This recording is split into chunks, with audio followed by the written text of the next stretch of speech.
warga kerajaan Allah, welcome to GB Rock Religious Service.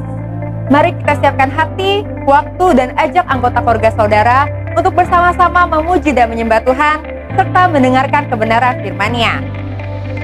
Ibadah ini juga disertai dengan perjamuan kudus. Jadi pastikan saudara telah mempersiapkan roti dan juga anggur sebelum mengikuti ibadah. Kami yakin dan percaya bahwa Tuhan rindu untuk melawat setiap kita melalui ibadah ini. Selamat menikmati hadirat Tuhan. Tuhan Yesus memberkati.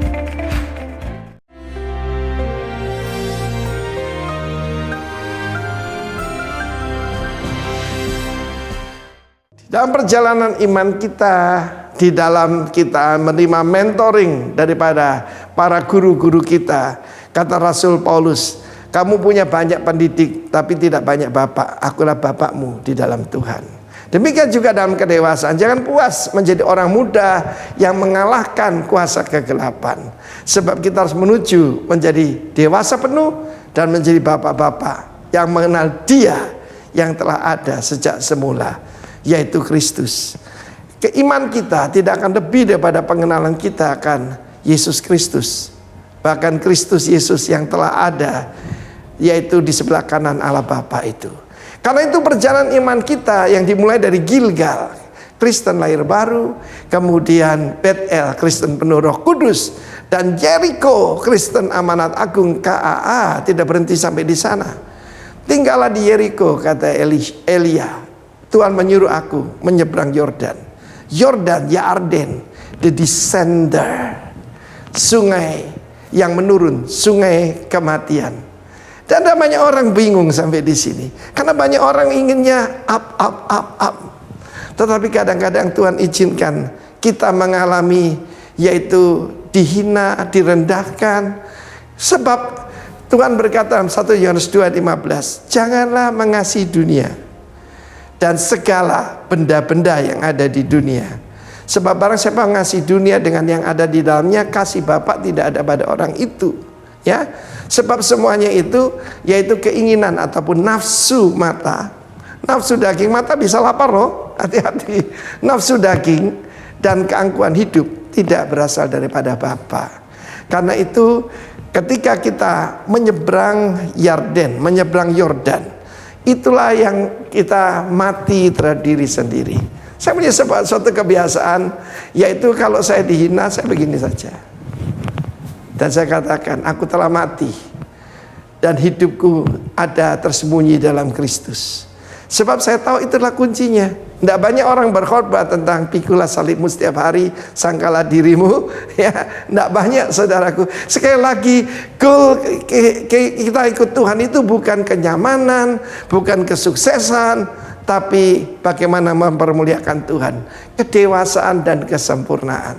Ketika Kristus berkata, sudahlah genap, tetelestai, padaku ada makanan yang kamu tidak kenal, Yohanes pasal 4, yaitu melakukan kehendak Bapa dan menyelesaikan pekerjaannya. Dalam hidup saya yang sudah mendekati 70 tahun, goal saya cuma satu, bukan cuma finish well, but finish great. Apa yang harus saya lawan? Diri saya sendiri, ya. Sebab yaitu masih ada, selama daging ini masih ada, keinginan daging, keinginan mata, nafsu daging, dan satu lagi yang kelihatan tidak berbahaya, keangkuhan hidup. Mungkin tidak kelihatan, dari depan kita bilang haleluya, tapi hati itu cuma kita yang tahu. Karena itu ketika kita menyeberang Yordan, kuasa Roh Kudus menolong kita untuk mengalahkan nafsu mata, nafsu daging, dan keangkuhan hidup. Karena itu tidak banyak sampai di sini. Lahir baru, good, penuh Roh Kudus, wonderful, amanat agung, hebat. Jangan berhenti di sana. Demi hidupmu dan demi Allah yang hidup dan hidupmu sendiri, kata Elisha, aku tidak akan meninggalkan engkau. Kegigihan, ketekunan, kekuatan, itulah kekuatan yang sesungguhnya. Dan mereka berdua, Shinaim, menyeberang Yordan. Dan look what happened, kita dengar minggu depan. God bless you warga kerajaan. Amin.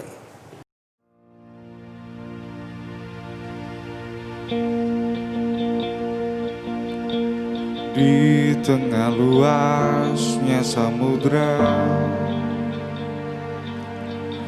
di dalam badai bergelora,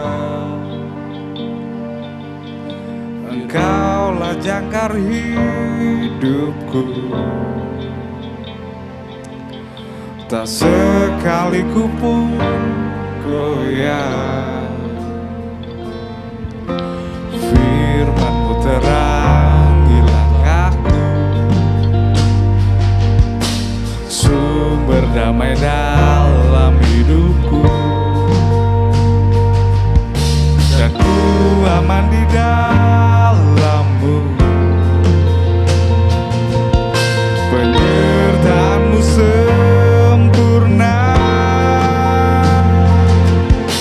sepasti mentari bersinar, gitu pun janji-Mu.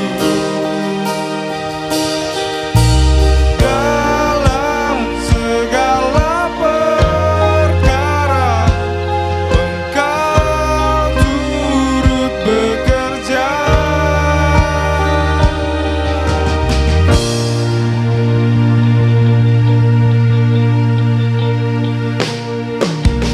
Di tengah luasnya samudra, di dalam badai bergelora, Engkaulah jangkar hidupku. Tak sekalipun ku goyah. Firman-Mu terangi langkahku, sumber damai dalam hidupku, dan ku aman di dalam-Mu. Penyertaan-Mu sempurna,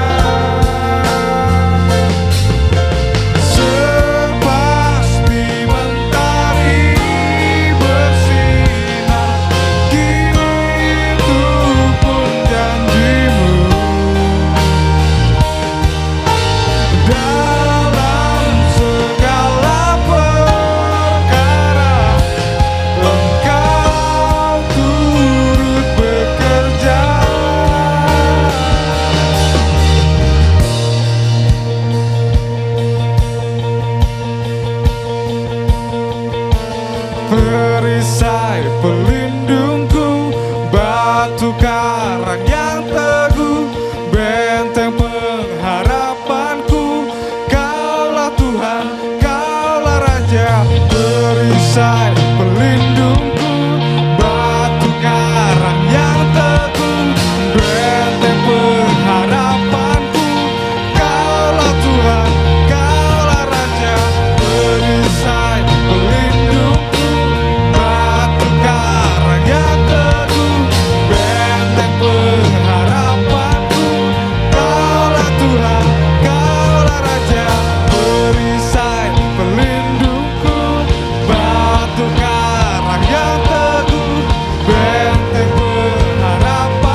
Mari kita berdoa.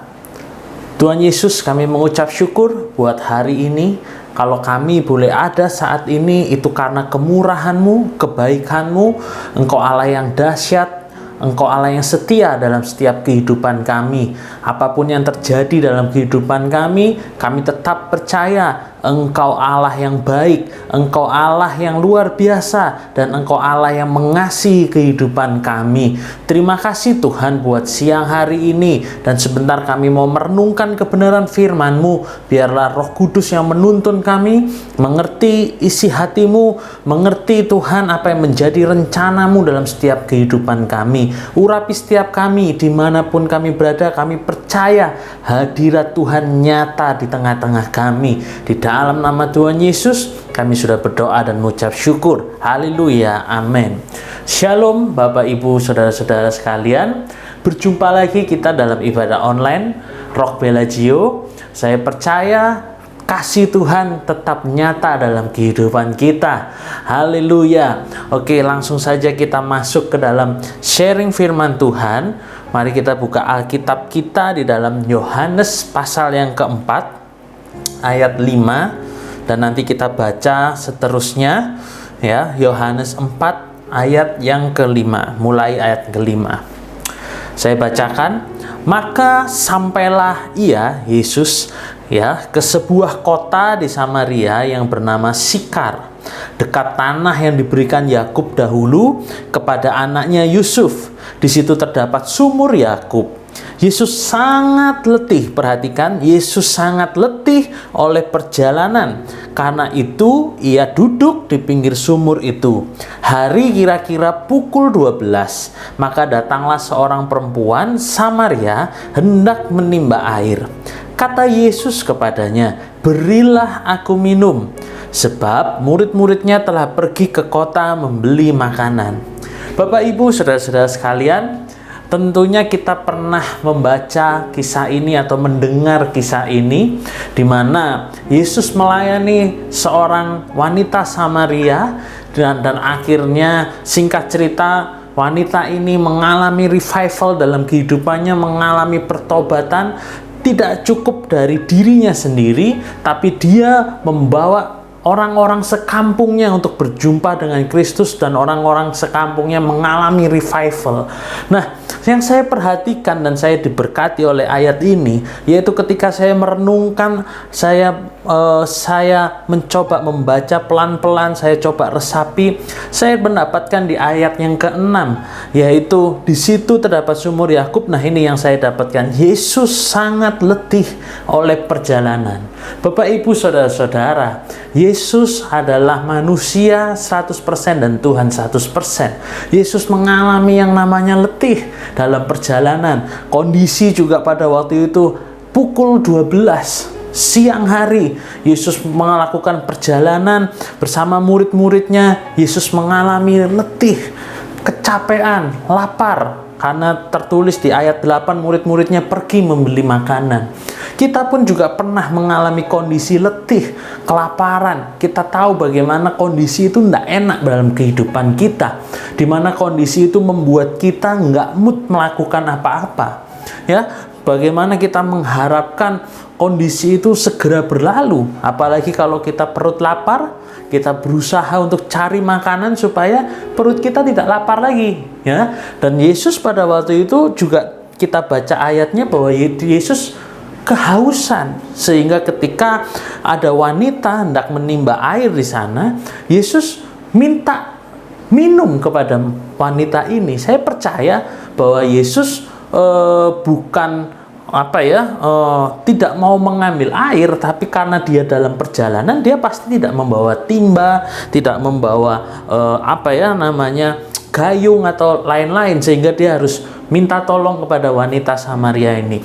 Nah, Bapak Ibu bisa baca ayat ini seterusnya, tapi saya tidak menemukan bahwa Yesus akhirnya mendapat minum dari wanita ini.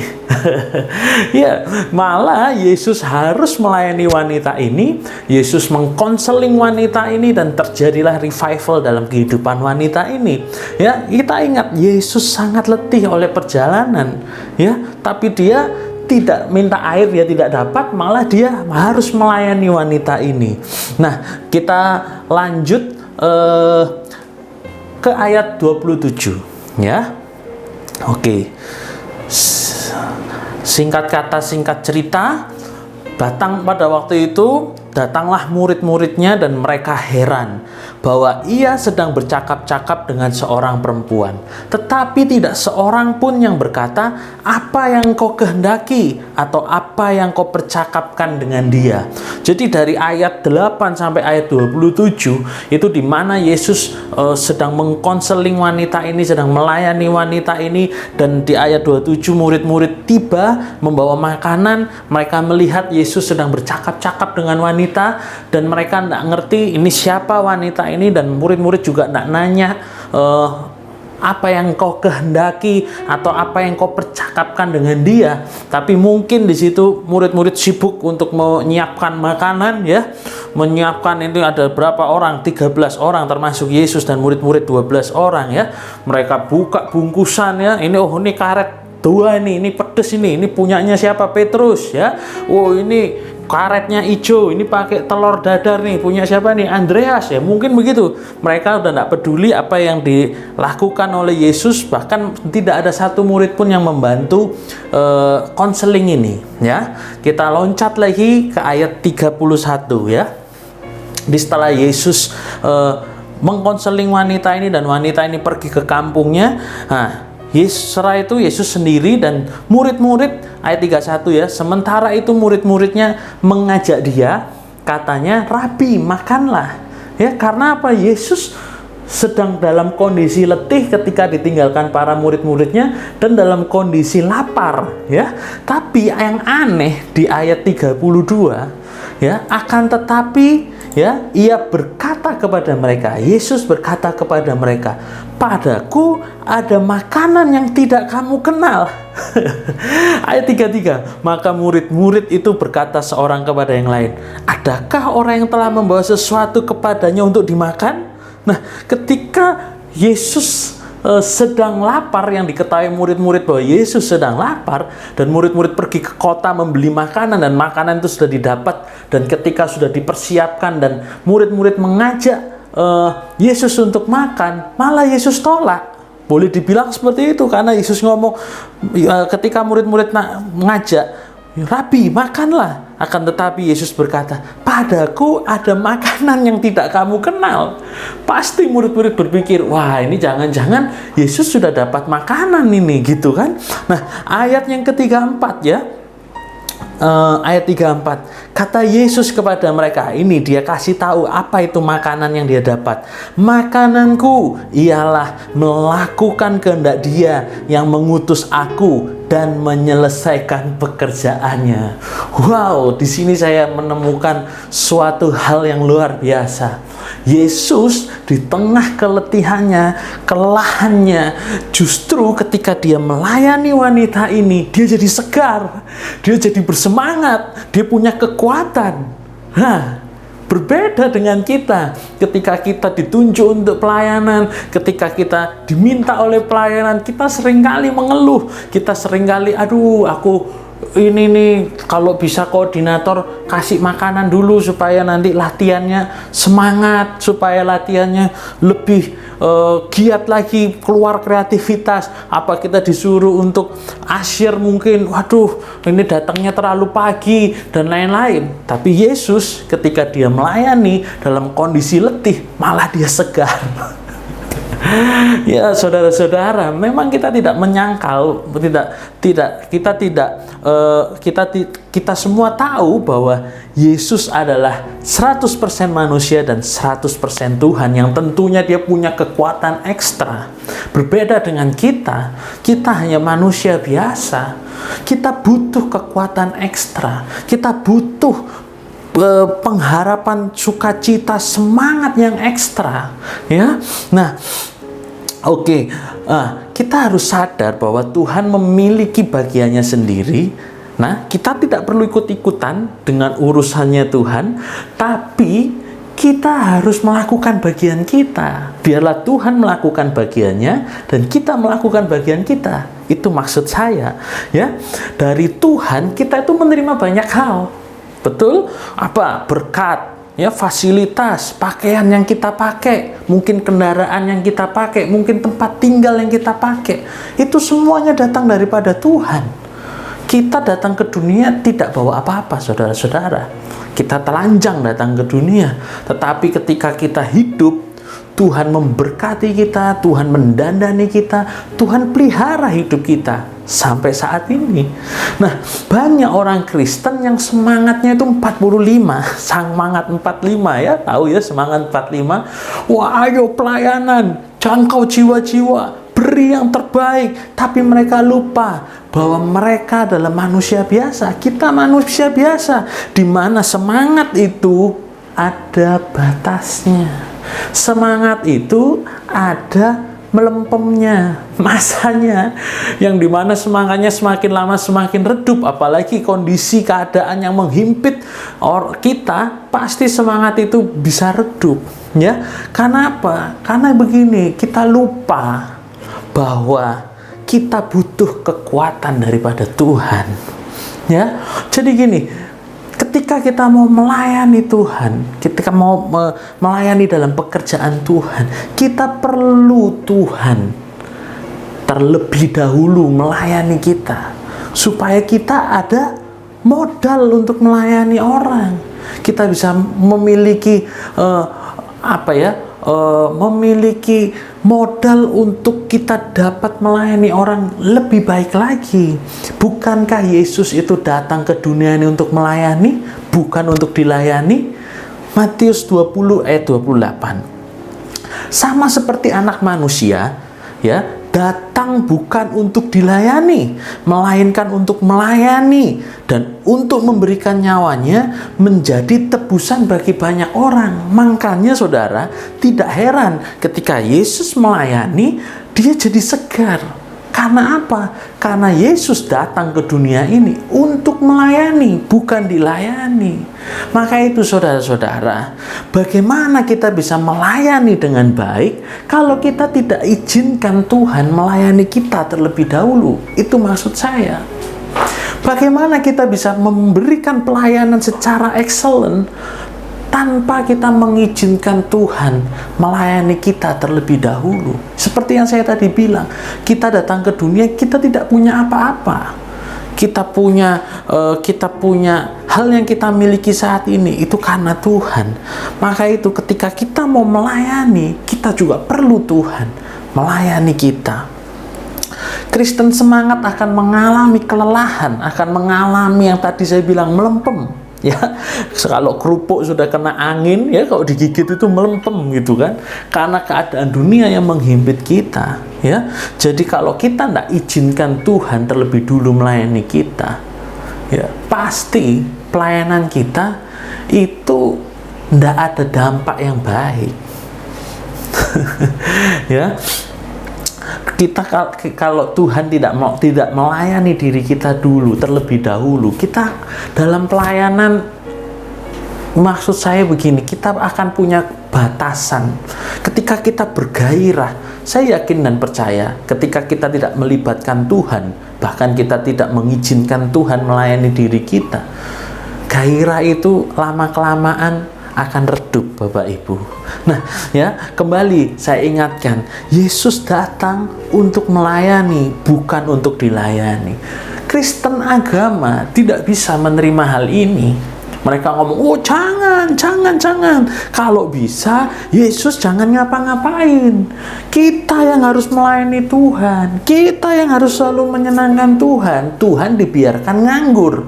Padahal Tuhan itu adalah Tuhan yang aktif, Tuhan yang mau bekerja.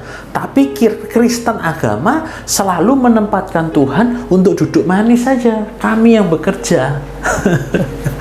Wah, dan kita tidak mengizinkan Tuhan untuk melayani kita. Mungkinkah kita dapat menyentuh seseorang tanpa kita disentuh oleh Tuhan terlebih dahulu? Ya, mungkin nggak kita melayani orang dengan baik tanpa kita sebelumnya dilayani Tuhan lebih baik, lebih dulu. Makanya seringkali gereja itu mengeluarkan hal-hal yang kering dari mimbar, karena banyak pelayan-pelayan yang melayani tapi dia lupa bahwa dia harus datang kepada Tuhan untuk dilayani terlebih dahulu. Bagaimana kamu bicara diberkatilah engkau, padahal diri Anda sendiri butuh yang namanya berkat.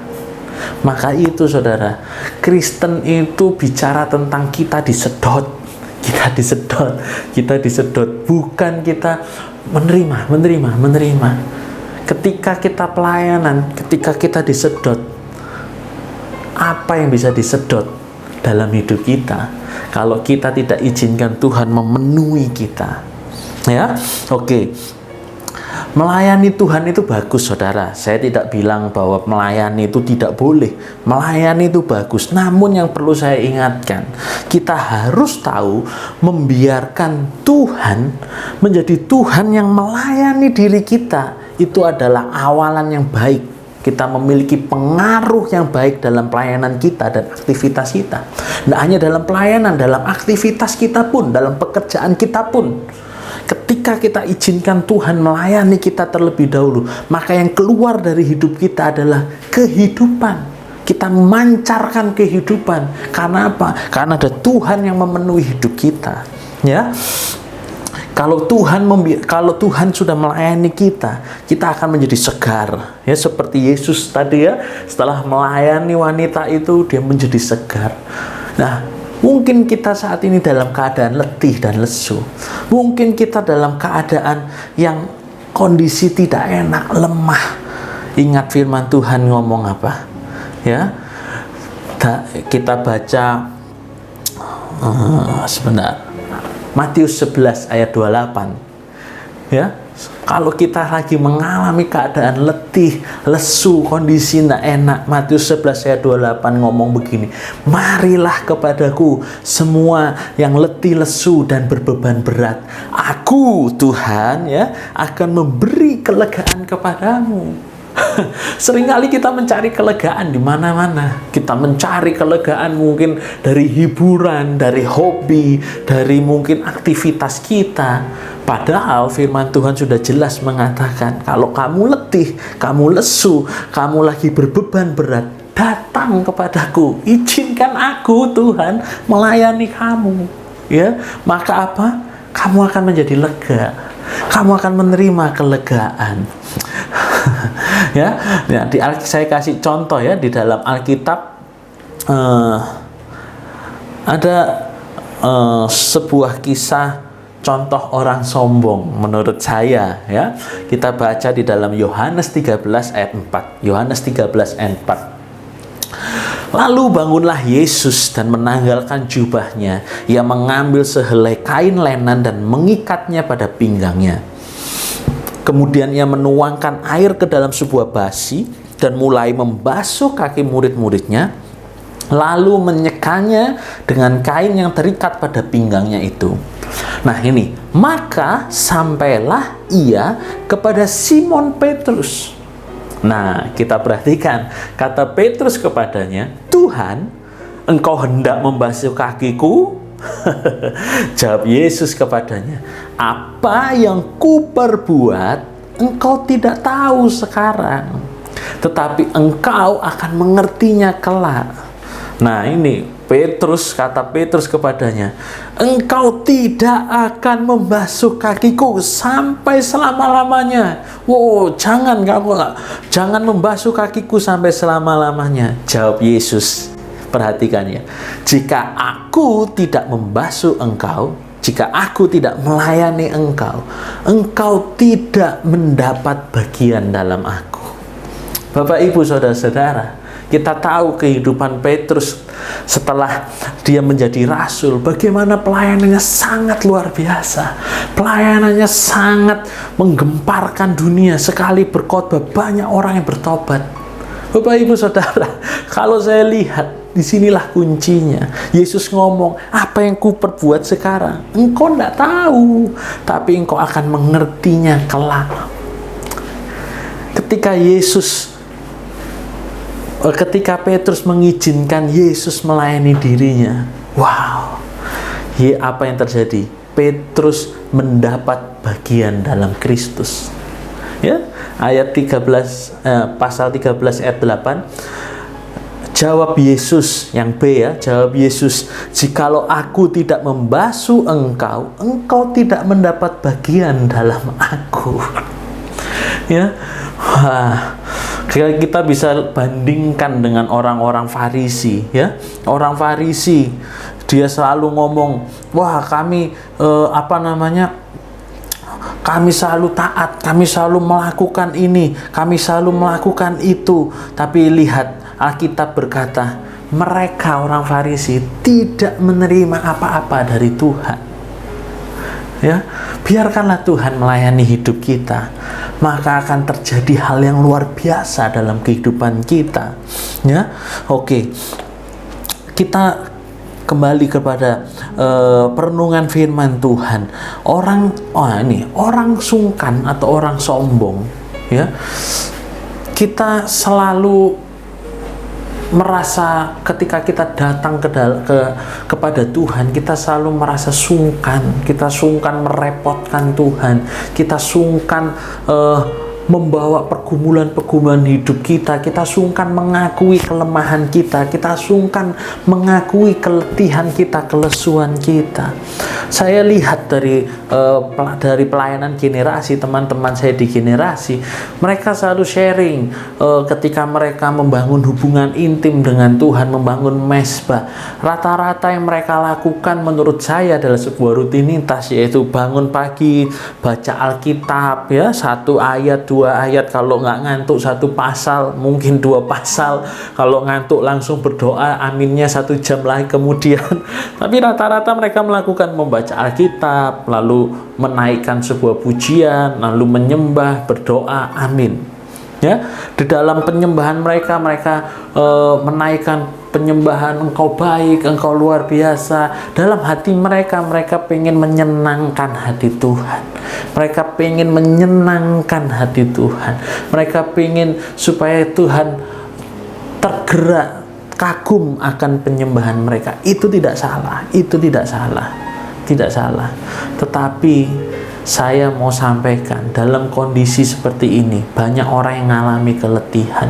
Jangan malu mengakui keletihan kita di hadapan Tuhan.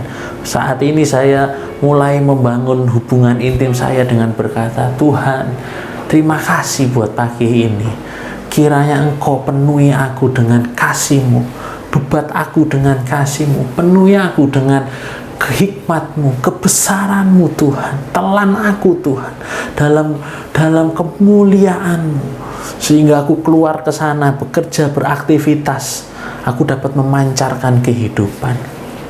Berbeda saudara, ketika kita berjalan, ketika kita keluar rumah, berjalan melakukan aktivitas kita, dan kita sudah dibekali oleh yang namanya kekuatan daripada Tuhan, penghiburan dari Tuhan, sukacita dari Tuhan, maka kita menghadapi hari-hari berbeda saudara-saudara.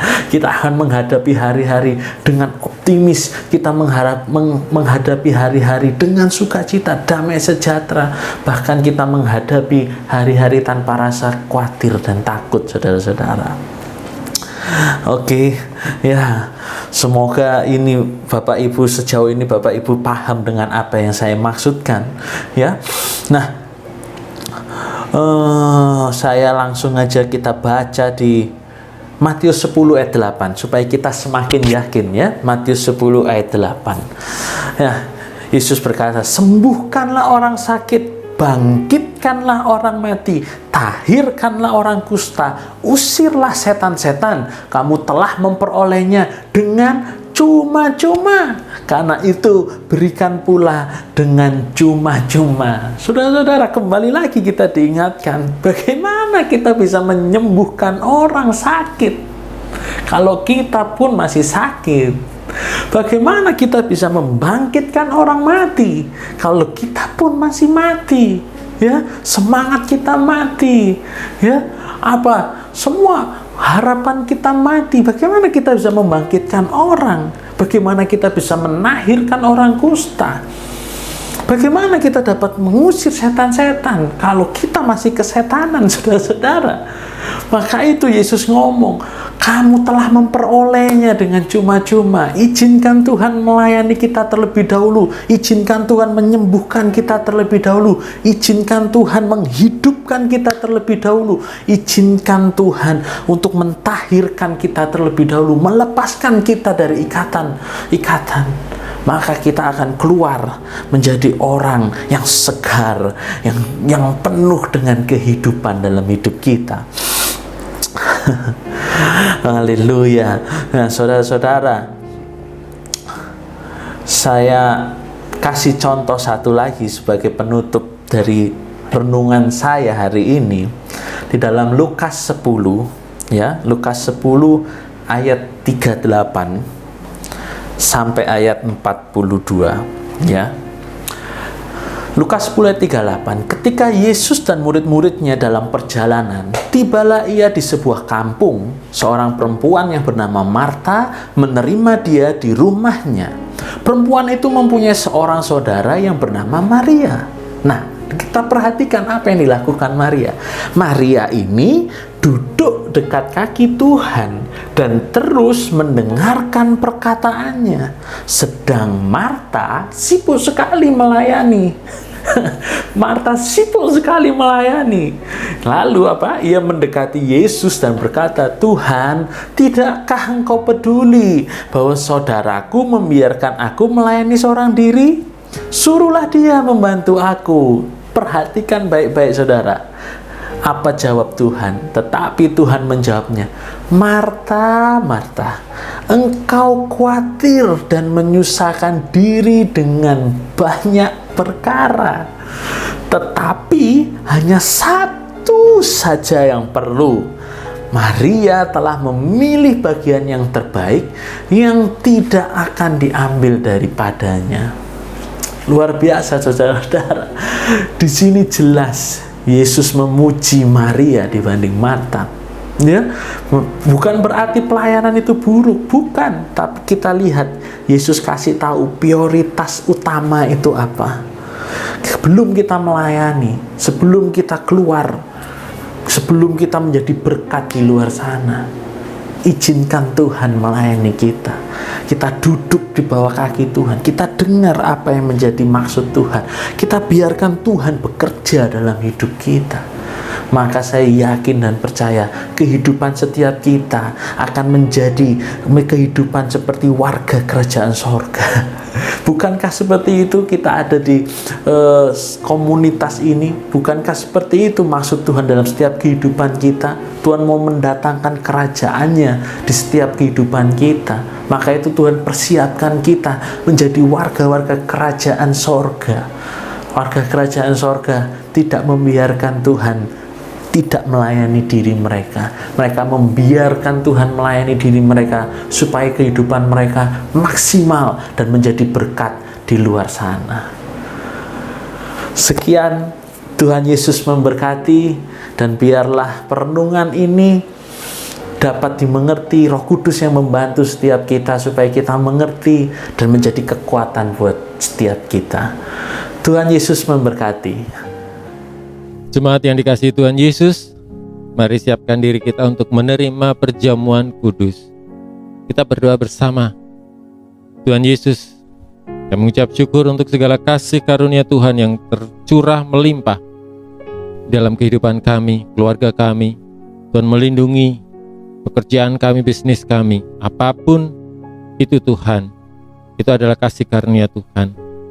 Sekarang kami akan menerima perjamuan kudus. Kami akan memperingati pengorbanan Tuhan, kasih Tuhan untuk setiap kehidupan kami. Kuduskan roti dan anggur ini Tuhan, layakkan kami untuk menerimanya. Di dalam nama Tuhan Yesus.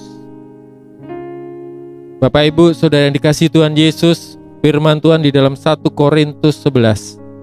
Sebab apa yang telah kuteruskan kepadamu telah aku terima dari Tuhan, yaitu bahwa Tuhan Yesus pada malam waktu ia diserahkan mengambil roti dan sesudah itu ia mengucap syukur atasnya.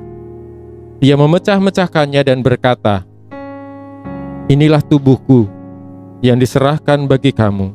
Perbuatlah ini menjadi peringatan akan aku." Kita angkat roti di tangan kanan kita dan percayalah bahwa roti ini adalah persekutuan kita dengan tubuh Tuhan Yesus. Kita terima dalam nama Tuhan Yesus Kristus.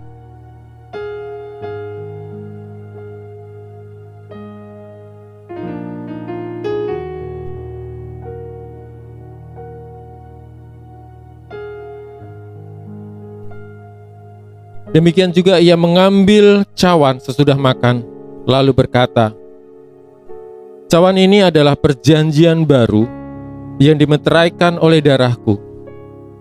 Perbuatlah ini setiap kali kamu meminumnya menjadi peringatan akan aku. Sebab setiap kali kamu makan roti ini dan minum cawan ini, kamu memberitakan kematian Tuhan sampai ia datang." Bukankah cawan anggur yang kita angkat tinggi ini adalah persekutuan kita dengan darah Tuhan Yesus Kristus? Kita terima dalam nama Tuhan Yesus.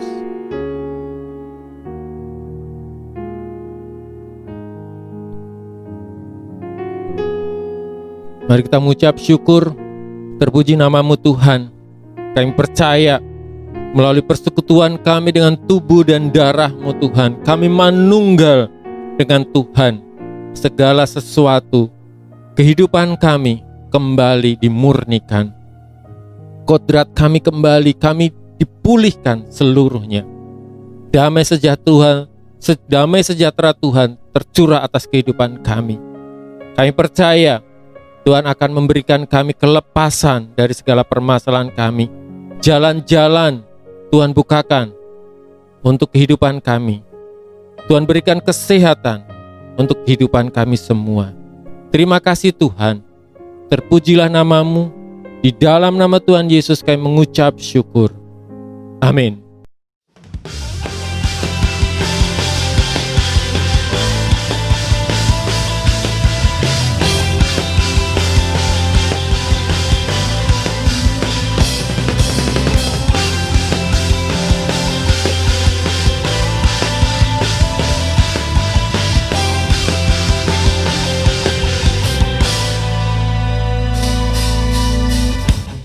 Saatnya kami berkumpul bersatu dari segenap suku dan bangsa,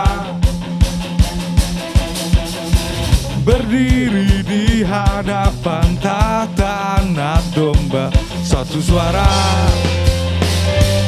menyatakan keselamatan bagi Allah yang duduk dan bertahta. Kami naikkan pada Anak Domba pujian dan kekuatan, hormat dan kekuasaan, kemuliaan bagi Dia selamanya.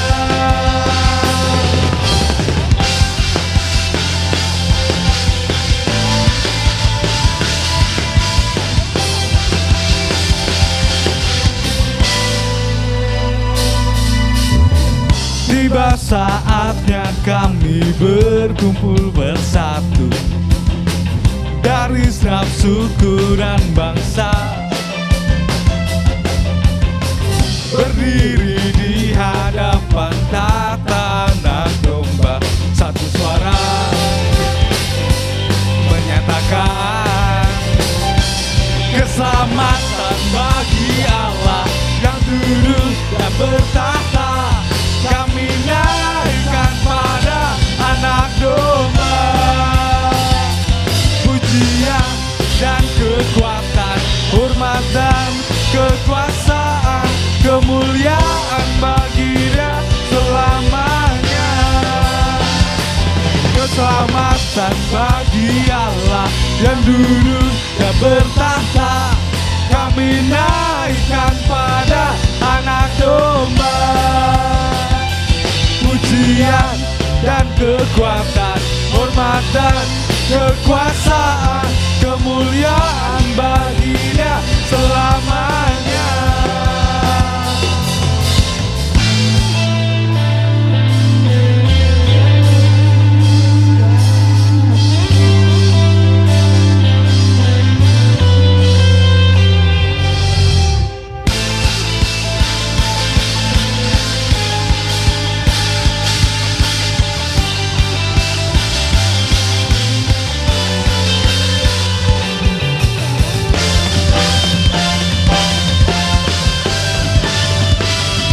Keselamatan bagi Allah yang duduk dan bertahta.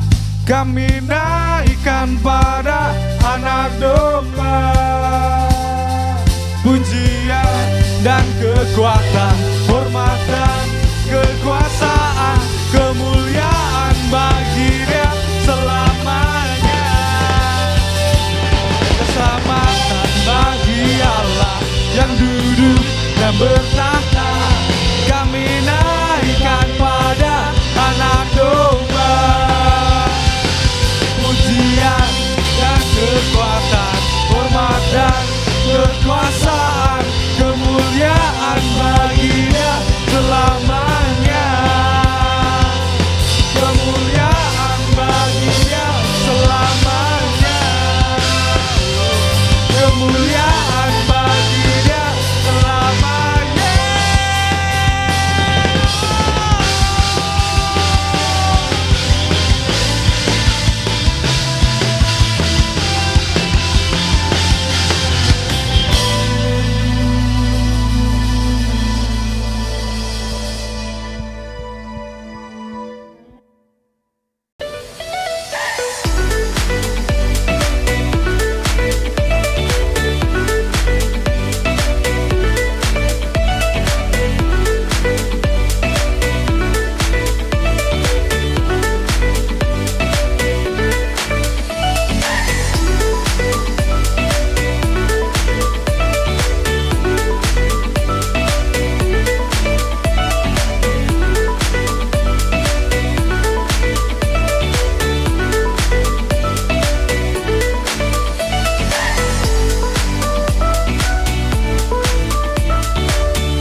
It's time for Rock News.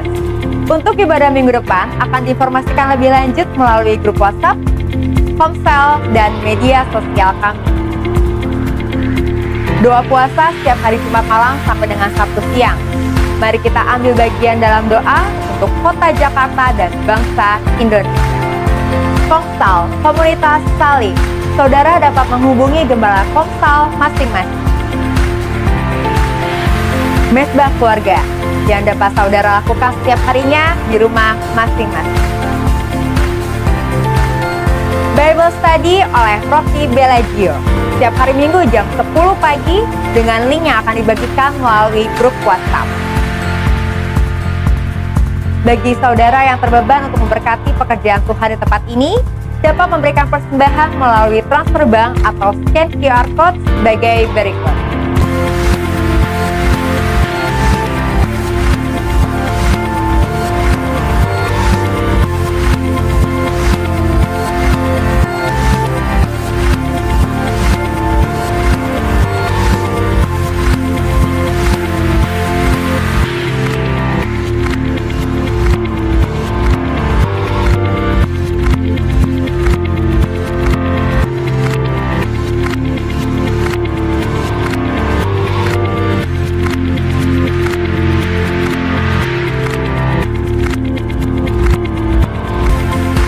Demikian ibadah online streaming GBI Rock Bellagio hari ini.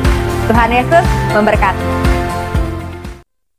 Haleluya, mari kita mengakhiri ibadah pada pagi hari ini, dan terlebih dahulu kita akan berdoa syafaat.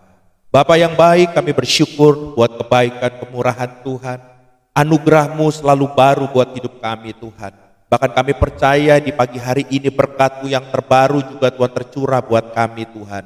Kami berdoa juga membawa bangsa dan negara kami. Tuhan, kami memohon bersama-sama, biarlah Tuhan belas kasihan Tuhan turun untuk bangsa dan negara kami. Pulihkan bangsa dan negara kami ini Tuhan. Kami percaya pemulihan besar akan terjadi buat bangsa dan negara kami. Bahkan kami percaya dari pandemi ini Tuhan, Engkau juga akan memulihkan semuanya Tuhan. Kami percaya Tuhan punya rencana yang terbaik di balik semua ini Tuhan. Dan kami juga tidak lupa berdoa Tuhan buat pelayan-pelayan Tuhan, para pekerja Tuhan. Biarlah Engkau terus tanamkan hati buat mereka untuk selalu berkobar-kobar semangat dalam melayani Tuhan. Hamba-Hamba-Mu dimanapun mereka berada, Engkau pakai mereka secara luar biasa. Bahkan Tuhan, kami berdoa untuk pemimpin-pemimpin gereja kami. Engkau juga terus tambahkan hikmat, pelihara mereka dengan sempurna bersama dengan keluarganya Tuhan. Kami percaya Tuhan melalui pemimpin-pemimpin gereja kami Tuhan, melalui hikmat yang Kau berikan kepada mereka, mereka akan membawa kami senantiasa masuk ke dalam destiny-Mu yang sesungguhnya. Terima kasih Tuhan, terima kasih Tuhan. Terima kasih juga buat ibadah pagi hari ini secara luar biasa. Firman Tuhan telah kami dengar dan kami percaya firman-Mu hidup dalam hidup kami Tuhan. Biarlah setelah ini Tuhan, firman itu Tuhan dapat kami aplikasikan menjadi kekuatan yang baru Tuhan dalam kami melewati hari-hari ke depan Tuhan. Terima kasih buat segala kebaikan Tuhan, dan sebentar kami akan berpisah, tapi sebelum kami berpisah, kami siap menerima berkat yang datang dari Tuhan. Mari kekasih-kasih Kristus, angkat kedua tanganmu, arahkan hati dan pandang wajah Tuhan. Terimalah berkat daripada Allah Bapa di surga, kasih dari Tuhan kita Yesus Kristus, penyertaan, pertolongan dan penghiburan daripada Roh Kudus yang terus menaungi saudara dan saya mulai siang hari ini sampai Maranatha. Tuhan datang untuk kali kedua, menjemput kita di awan-awan yang permai. Semua telah menerima berkat Tuhan. Sama-sama katakan amin. Haleluya, haleluya.